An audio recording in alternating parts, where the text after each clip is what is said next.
the crossroads of Europe between East and West, North and South, the Balkans have a long and complex history.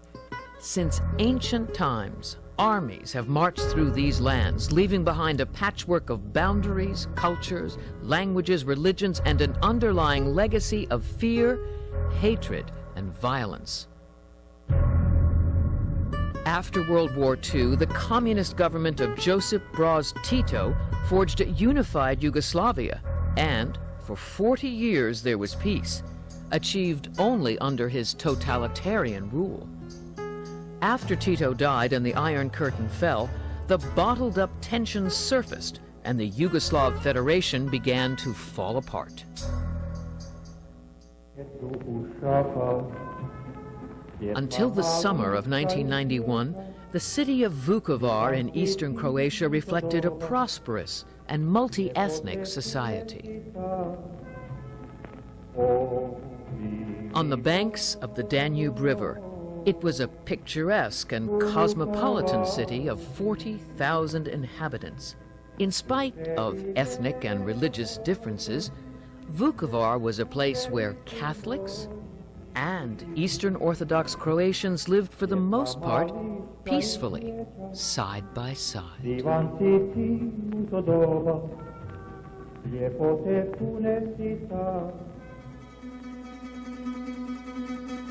This was dramatically changed on August 24th of that year, when the Croat Catholic majority voted for Croatia's independence from the Yugoslav Federation, then dominated by Serbian nationalists. The Yugoslav army at that moment attacked Vukovar, Osijek, and other eastern Croatian cities, and neighbors became enemies almost overnight.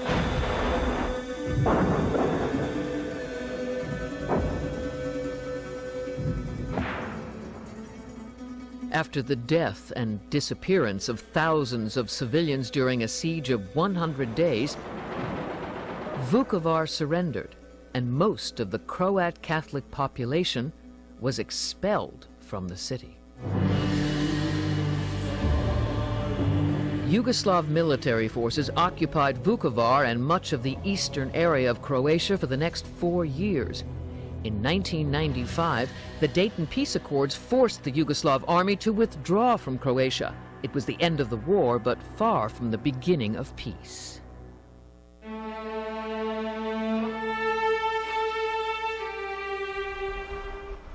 This documentary was filmed in Vukovar and the surrounding cities and towns of eastern Croatia in November 2000.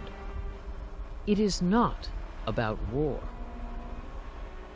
It is the story of a small number of Croatians who by themselves are trying to overcome the last decade of hostilities, to heal the emotional wounds that to this day still provoke anger.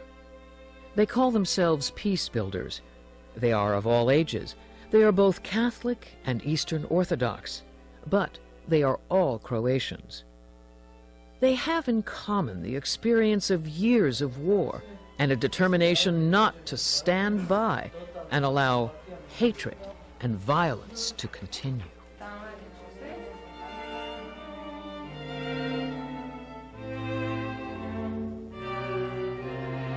Srdjan Antek has remained in Vukovar, even though he was a soldier in the Yugoslav army during the fighting.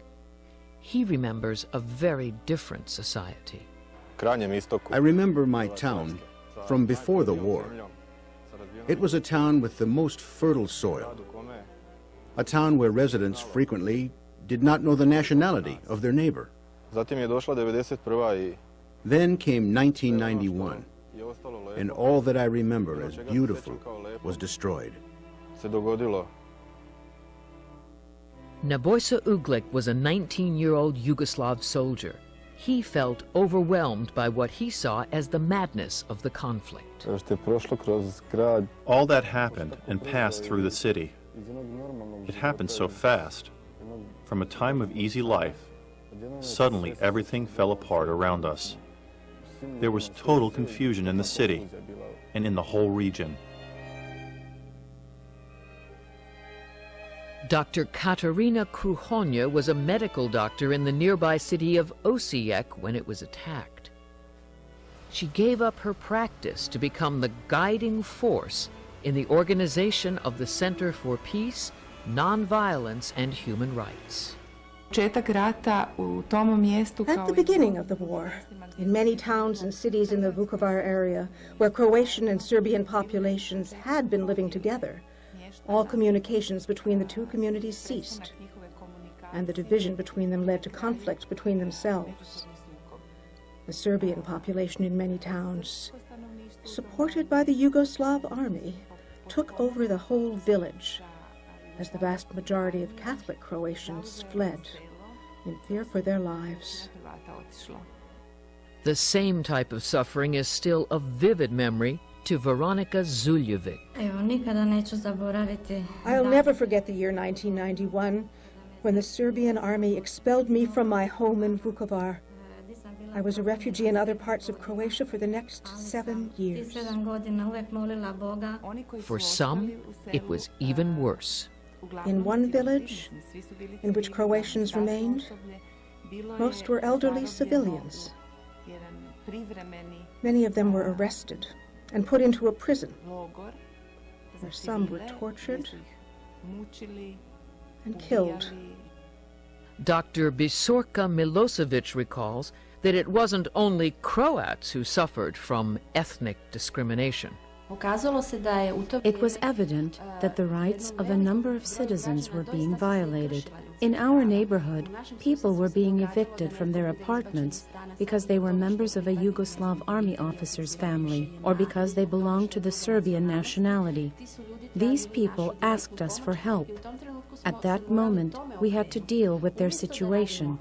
Instead of educating, we were giving direct help and protection to these people and were advising legal institutions about these violations and asking for the full application of law to protect them. Despite the horrors of war, across Croatia these people set to work on their own, building bridges of understanding, healing wounds, and seeking a path to a lasting peace. People were polarized at that time. We wanted to do something, not to try to stop the war, because that was impossible, but at least to alleviate some of its consequences. Above all, we wanted to prevent these things from happening in the future.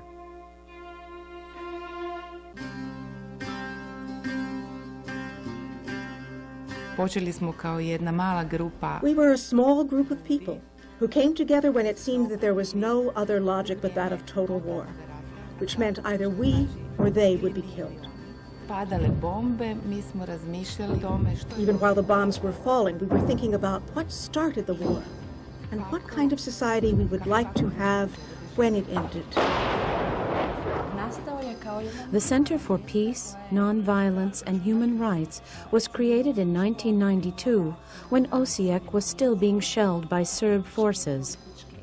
The center was created by a small group of people who wanted to preserve a society which would be resistant to war, violence, religious, ethnic, political, and all other divisions which at that time were destroying our lives. In 1995, the fighting ended and the Yugoslav army withdrew, but the reality of peace remained elusive. The peace agreement was designed to encourage the Serbs to remain in the village and to encourage the Croats to return. Croatia, according to the peace plan, was to have a reintegrated population. But as the refugees started to return, the majority of the Serbs left. The process of reconciliation is understandably difficult for those who lost family members during the war. For many, it was difficult because they believed their neighbors would think they were forgetting the sorrow of the loss of their family, and that by entering into the process of reconciliation, they would deny their personal tragedy. To live together again in a small village where everybody knew all about the terrible atrocities that had happened was not easy. The clashes started between those who returned and those who stayed. And unfortunately, the Croatian government did nothing at the time to calm the tensions. I have to admit that those who worked to protect human rights at that time never thought about the danger. If we did, maybe we would not have done it. The situation was really dangerous. During that time, you could not say that you were against violence. People would attack you if you did. I decided I had to do something. I would not allow anybody to oppress me, to trample on me, to make me what I was not.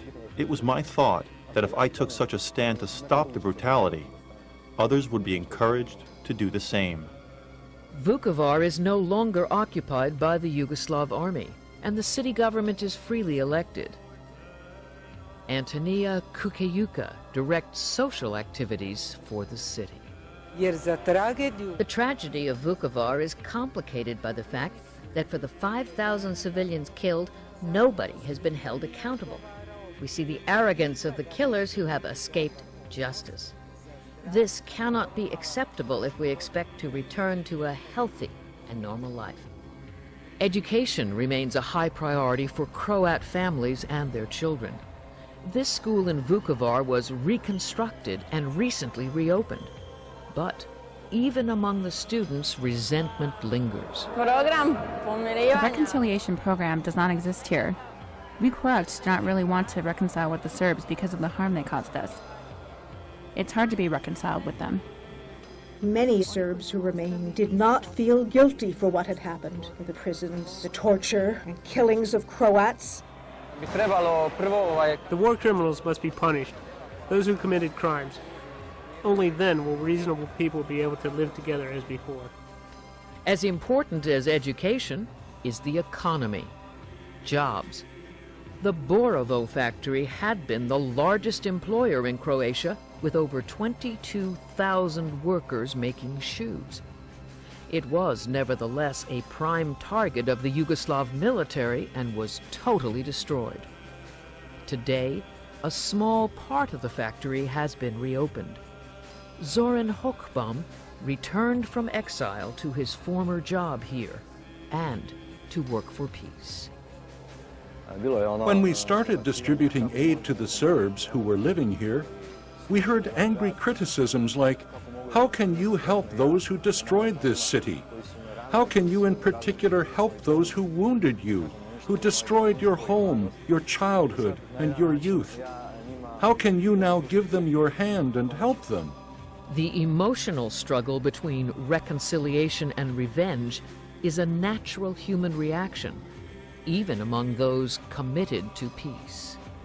I have to admit that, for 2 or 3 years, I wrestled with my feelings about peace, because inside of me there was a prevailing wish for revenge. In our family, 8 members were killed. Some were close family, others were distant. We found all of them in the bottom of a well and buried them. But I forgave. I forgave my enemy.